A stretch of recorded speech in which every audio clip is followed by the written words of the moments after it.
Hello my dear students. आज की ये वीडियो क्लास 9th के बच्चों के लिए है, जिसमें बिहाइव की जो बहुत ही फेमस पोइम है the lake eyes of Innisfree, उसी के रिगार्डिंग आज हम बात करेंगे। तो पूरा एक्सप्लेशन, पूरा समरी आज हम इस वीडियो में समझेंगे। तो सबसे पहले हम इसकी ब्रीफ समरी कर लेते हैं और जानते हैं कि ये पोइम किसने लिखी है और इसके ऑथर कौन है। तो इसके ऑथर है विलियम बटलर ईस्ट, जो कि इंग्लिश लिटरेचर के बहुत ही फेमस पोइट हैं।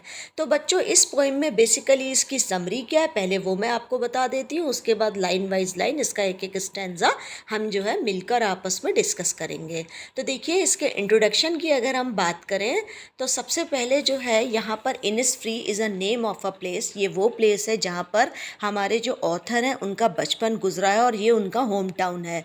तो वो अपने होम टाउन को याद कर रहे हैं और बेसिकली वो अपनी जो लाइफ है उससे थोड़े से बोर हो गए, तो वो अपने होम टाउन पर जाकर एक शांति की ज़िंदगी बिताना चाहते हैं। और वो ये कहते हैं कि शांति मुझे वहीं मिलेगी जहाँ पर मेरा होम टाउन है, जहाँ पे मेरा बचपन बीता है। और वो जगह कौन सी है? वो इनिसफ्री है। और इनिसफ्री क्या है?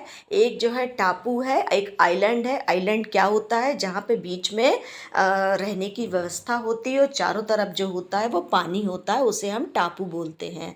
तो एक बार इस पोइम का जो है इंट्रोडक्शन में आप लोगों के सामने रीड कर देती हूँ। ये एक तरीके की म्यूज़िकल पोइम है, बहुत इजी भी है और इंटरेस्टिंग भी है।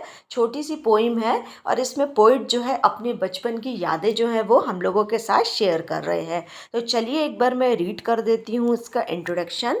This poem is a lyrics, it is a musical poem, it explore the poet longing for the peace and trans quantity of Innisfree, a place where he spent a lot of time as a boy. Innisfree is the name of a place. तो वही मैंने आपको बताया था कि Innisfree एक place का name है जहाँ से जो है हमारे ऑथर जो है बहुत ज़्यादा अटैच है।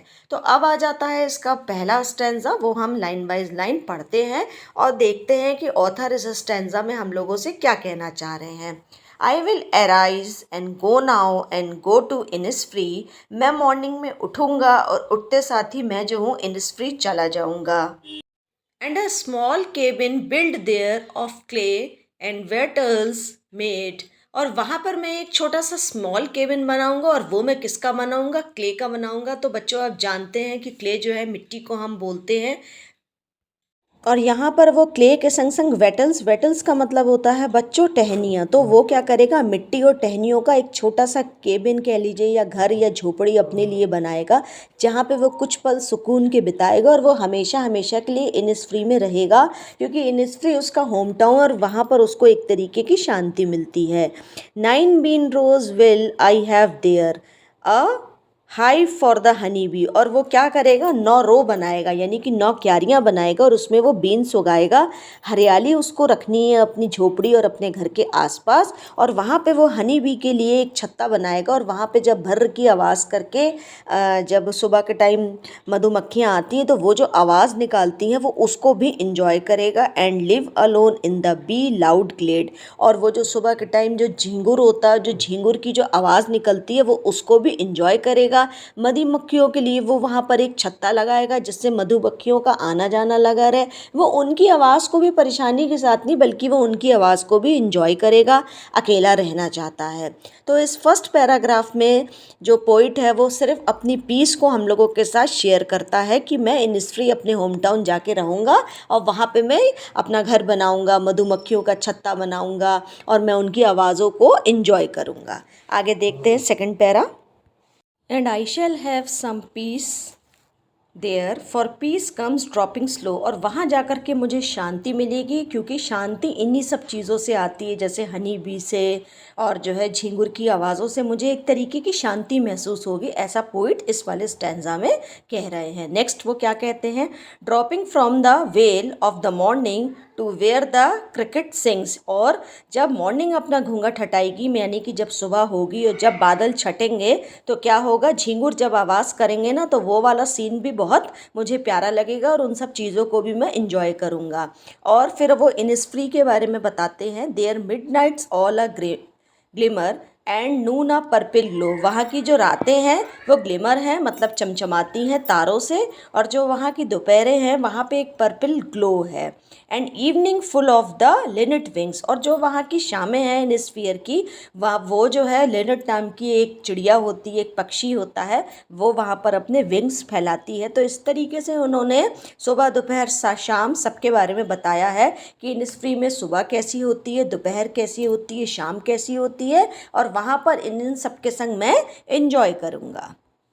अब हम आ जाते हैं स्टूडेंट अपने थर्ड स्टैंजा पे, और थर्ड स्टैंजा में क्या कह रहा है पोइट, देखते हैं। I will arise and go now for always night and day, मैं इनिसफ्री हमेशा के लिए चला जाऊंगा, दिन और रात पूरे दिन वहीं रहूंगा, क्योंकि वहाँ पर उसका चाइल्डहुड बीता है इनिसफ्री में, तो उसको क्या है अपने नेटिव प्लेस से एक लगाव है, तो वो वहीं पर ही परमानेंट बस जाना चाहता है, और वहाँ पर रहकर वो अपने मन की एक शांति चाहता है।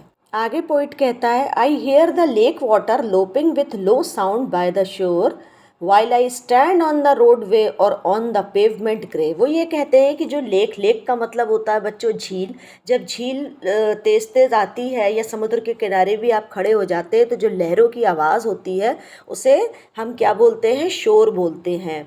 तो वाटर लैपिंग यानी कि जब समुद्र के किनारे पानी ऊपर नीचे होता है तो उस आवाज़ को मैं, लेक की जो वाटर होता है, लेक में जो वाटर होता है उसकी जो आवाज़ होती है वाटर लॉपिंग को मैं सुनूंगा, उसकी जो धीरे धीरे मधुर मधुर आवाज़ होती है उसको मैं एंजॉय करूँगा। कब एंजॉय करूँगा, जब मैं रोड पे खड़ा होऊंगा, जब मैं फुटपाथ, पेवमेंट पे, आप लोग अंडरलाइन कर लो बच्चों, पेवमेंट का मतलब होता है फुटपाथ। तो वो ये कह रहा है कि मैं रोड पे चलते चलते, फुटपाथ पे चलते चलते जो लेक का वाटर होता है उसकी जो साउंड होती है उसे हम शोर बोलते हैं, जो वाटर का जो साउंड होता है वो मैं एंजॉय करूँगा। I hear it in the deep heart's core, और मैं इसको दिल की गहराइयों से फील करूँगा और एंजॉय करूँगा। तो स्टूडेंट आई होप आपको तीनों स्टैंजा बहुत अच्छे से समझ में आ गए होंगे। अब हम इसकी राइमिंग स्कीम की बात कर लेते हैं। तो हम इसके फर्स्ट स्टैंजा पे चलते हैं और इसकी राइमिंग स्कीम को डिस्कस करते हैं कि इसमें कौन सी राइमिंग स्कीम है। यहाँ पे स्टूडेंट मैंने पहला वाला स्टैंजा ओपन करा और आप ध्यान से देखिए कि यहाँ पे राइमिंग स्कीम कौन सी है। इनिसफ्री और जो है आपका हनी बी ये मैच कर रहा है, और मोड और ग्लैड ये आपस में मैच कर रहे हैं। तो यहाँ पर अगर हम राइमिंग स्कीम की बात करें तो यहाँ पर ए बी राइमिंग स्कीम है। तो A B is the rhyming scheme of this poem. बात कर लेते हैं लिटरली डिवाइस की। तो आप नीचे देखिए, high for the honey B, इसमें एच और एच दो बार रिपीट हुआ है, तो यहाँ पर एलिट्रेशन है।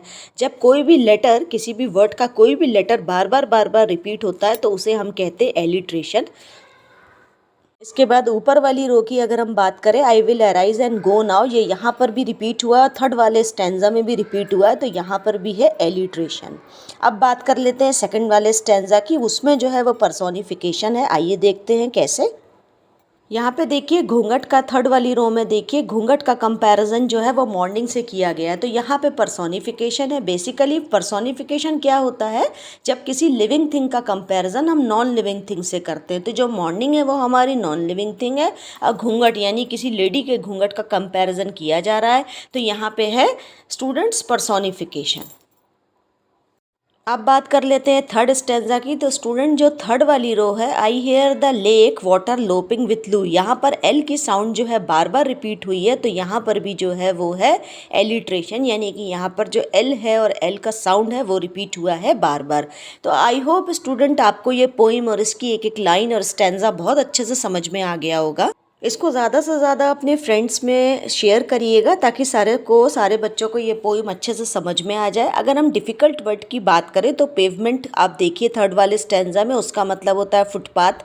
फर्स्ट स्टैंजा में एक वर्ड आया था हाइव, जिसका मतलब होता है मधुमक्खी का छत्ता, और शोर यहाँ पे वर्ड यूज़ हुआ है, यानी कि जो लहरें जब ऊपर समुद्र में उठती हैं तो वो जो साउंड होती है उसको हम शोर बोलते हैं। तो कुछ ऐसे इंपॉर्टेंट वर्ड थे जिस पर आप अंडरलाइन कर लीजिएगा।